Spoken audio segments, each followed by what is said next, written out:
Moving on to chapter 9, we are now on consignment sales. So, as with our previous topics, it's important to ground our discussion on the relevant accounting standards. And for consignment sales, the governing standard is PFRS 15, revenue from contracts with customers. So, while consignment is a specific business arrangement, the rules for when and how we recognize revenue follow the general principles of PFR 15 regarding the transfer of control.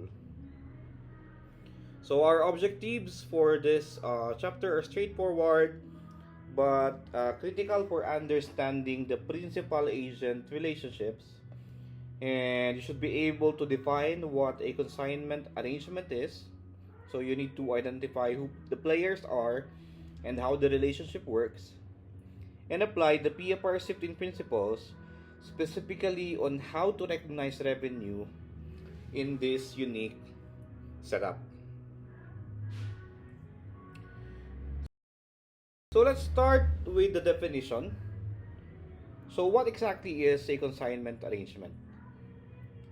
So this involves two parties. First is the consignor. So think of them as the owner. So this is the entity that delivers the goods. And then we have the consignee. So this is the party who receives the goods and undertakes to sell them to end customers on behalf of the consignor. So a classic example is an artist placing their paintings in a gallery. So the artist is the consignor and then the gallery is the consignee. So the gallery doesn't buy the painting, they just hold it to sell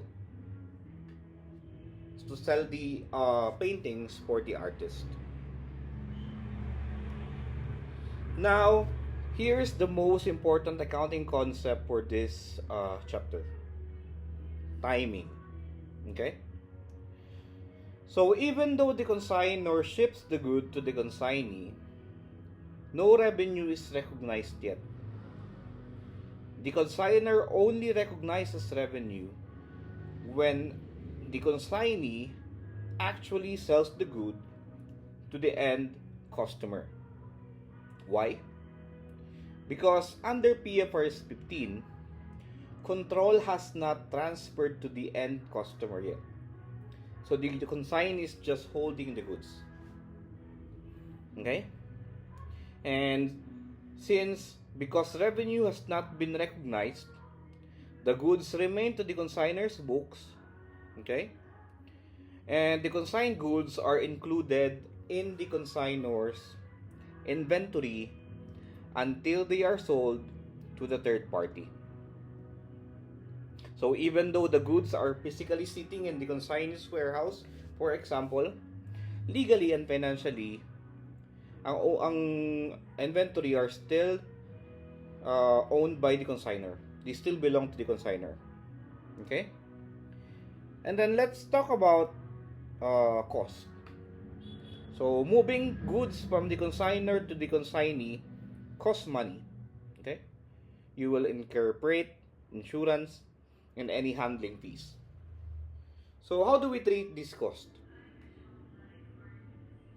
We do not expense them immediately. Okay? So freight and other incidental costs incurred to transfer the goods to the consignee are capitalized. So they form part of the cost of the goods consigned, or cost of the consigned goods. So basically this follows the general inventory rule that cost necessary to bring the asset to its present location and condition are part of the inventory cost.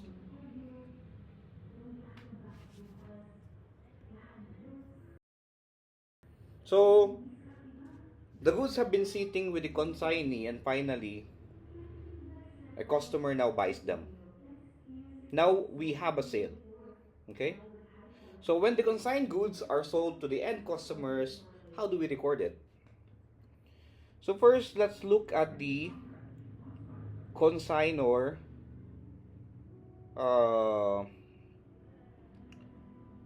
point of view. Consignor as the owner of the goods.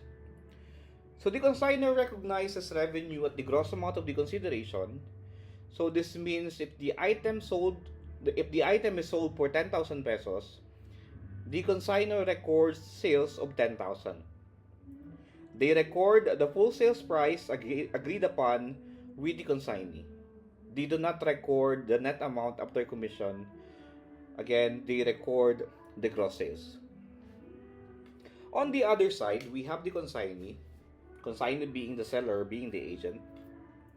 So since they never owned the goods, they do not record sales for the full price.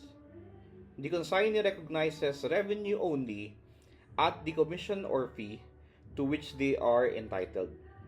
So in our example, in our 10,000 peso example, if their commission is 10%, the consignee records revenue of 1,000 pesos only. So to summarize, on the point of view of the consignor, you record the full sales price, revenue, and the commission expense. And on the point of view of the consignee, you record commission income only.